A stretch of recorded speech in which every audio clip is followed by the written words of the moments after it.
Greg Jennings is here. Brou, you are a tough grader. I am a tough grader. So don't just assume it's going to be an A. Mm-hmm.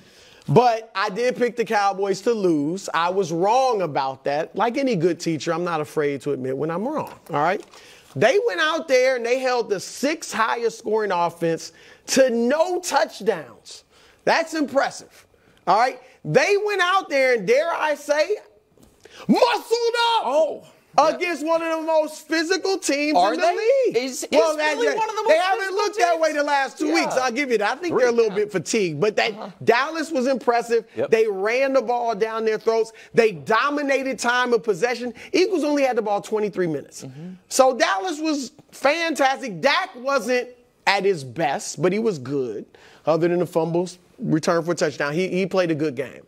So there really is only one grade to give them, and I'm fair. Wow. I'm a fair grader. They get an A. They brought their A game. Congratulations, Cowboys. They tend to do that at home. And so you get nothing but Greg, props I guess from me. they're ineligible for an A+. Because they didn't let Philly score a touchdown offensively. Their offense did whatever they wanted. Shout out to Kevin Wildes, who he had 34-14 as his predicted score. Yeah. He had 33-13. I said before, earlier last week that I thought Dallas could potentially blow them out because I know you guys like to, just kind of poo-poo it. Dak has cooked this team since Sirianni got there. And this team as a whole, since that Niners game, has clearly been, over the last 9 weeks of football, the best team in the NFL. Because the Niners' 3-game losing streak was right after they played Dallas. And we knew going into the game that what Dallas can do at home, and we can show it to you. Their numbers, Wildes alluded to it, or Dak at home. It's perfect football. And we know that now, Greg, they have a chance. Nuts. They have a real chance of having the playoffs go through Dallas. Game time. If Philly loses one more, and Philly right now is ripe for the picking, and if San Francisco loses one more, and San Francisco plays Brou's beloved Ravens at some point, it's not an easy game. They also play they don't play Jacksonville. Baltimore plays Jacksonville, pardon me. But if they lose one more, Dallas can have the playoffs at home. But to me, Greg, the takeaway from the game, I was not surprised that Dallas's offense cooked. I was pleasantly surprised that their defense embarrassed Philadelphia, and to use one of Brou's phrases, kind of made Philadelphia look like some breakdancers, not some fighters.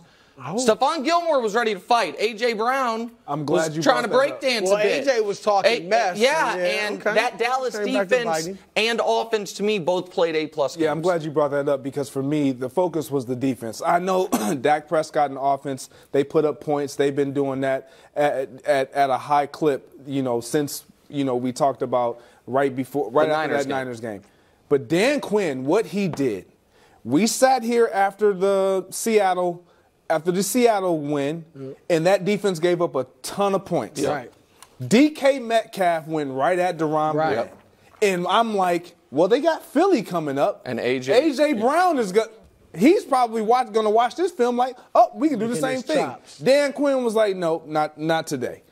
And so for me, when I saw Stephon Gilmore traveling with A.J. Brown, now he covered Devontae Smith too at times, but primarily his assignment was that man right there, A.J. Brown. Make his day hectic. Make him work for everything that he gets. We know how great of a receiver A.J. Brown is, but Stephon Gilmore, he has pride, he has experience, he has veteran savvy. He's going to be there despite you making the catch and making a play. I thought that was the move of the defensive coordinator, Dan Quinn, yesterday. It set the tone. They were able to get pressure. Obviously, they saw what they did, and they didn't like it against DK Metcalf and the Seattle Seahawks.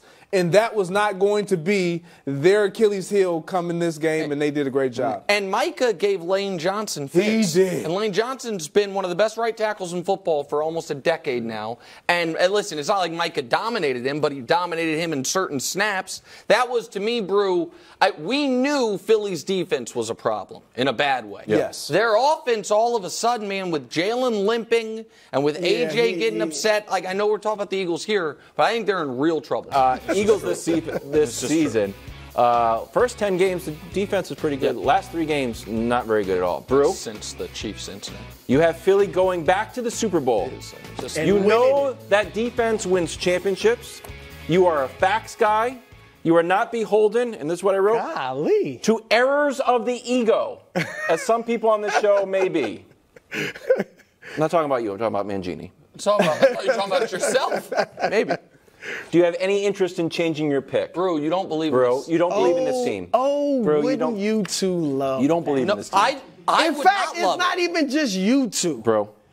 For some reason, Greg, everybody I encounter before the show, Dusty, Keta, everybody is like, you're going to eventually change your pick. Yeah, because you're we going to know eventually change your pick. Yeah. It's a compliment. I know. You see the facts. I've thought about this like, what are they saying about me? Because I haven't flip-flopped. I only change a pick if somebody's injured. If Jalen Hurts gets hurt and can't play the rest of the year, I will come off of the Eagles. I mean, like hurt to the point we can't play. So I had to say, you know what?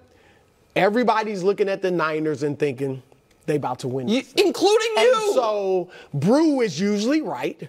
So Brou's going to go ahead and move to the Niners. But no, I haven't brought this out in a while. But these are 10 toes, baby.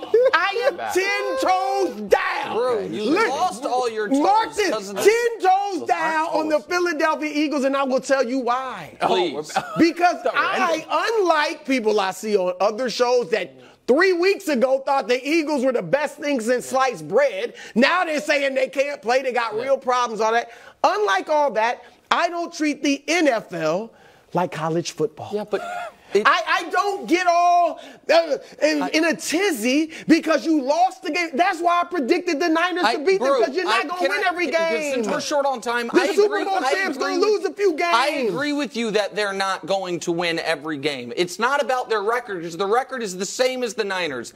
It's about the fact that they don't have an okay defense. They don't have a mediocre defense. They don't have a bad defense. They have a horrible defense. Here's the thing.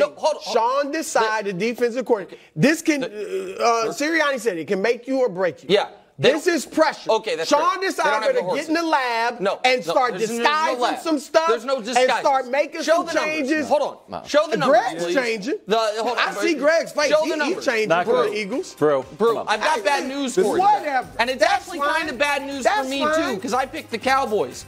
I'll show you something, Brou. The Eagles defense, tomato cans. How dare you, Nick Wright? How dare you? Was not that impressive. You know why? Because that defense, bunch of tomato cans. And in NFL history, Greg, there have been 57 Super Bowl champions. 53 of them had above average defenses. 4 of them ever had below average defenses. None as bad as the one Philadelphia puts on the field. The only one close to as bad was the 2011 Giants, which people look at as a kind of an odd champion to begin with, and they were better. Hassan. Shaq. Hey, look. Darius. Y'all seeing this? Yeah. Put tomato cans. They put you with the likes of these chumps. No, real talk. This is what they put you with the likes of these chumps. Sam Howell threw for like 700 yards. Y'all better wake up. Yeah. All right? You better wake up. Sean Desai, do something. Because I picked them to win the Super Bowl. And are you coming off? I'm not coming off of them yet. Oh, there we go. You want to. I'm considering it. If they continue to play this way defensively. Look, to add to this defense, and I'm not calling them tomato. Well, they've been playing like tomato cans. Yes. And playing like tomato cans. It happens occasionally. It doesn't mean they're tomato cans. The secondary, everyone in that secondary is over 30 years old. And I was thinking about this. I'm like, Sean Desai, you got to do something. Yes. And then I started thinking, well, Darius Slay is 31 or 32. Bradbury is 30. They bring in guys that other Byron teams is don't 30. want anymore. Like Byron, everybody is so much older, and they're not getting the pressure. They didn't get any pressure on Dak Prescott yesterday, and you expect those guys to cover the way that they should cover. If they're getting pressure, it's not going to happen. You can't win if this defense is this bad, baby. Thanks for watching. Subscribe here to get more from the show and to check out clips from other shows on FS1.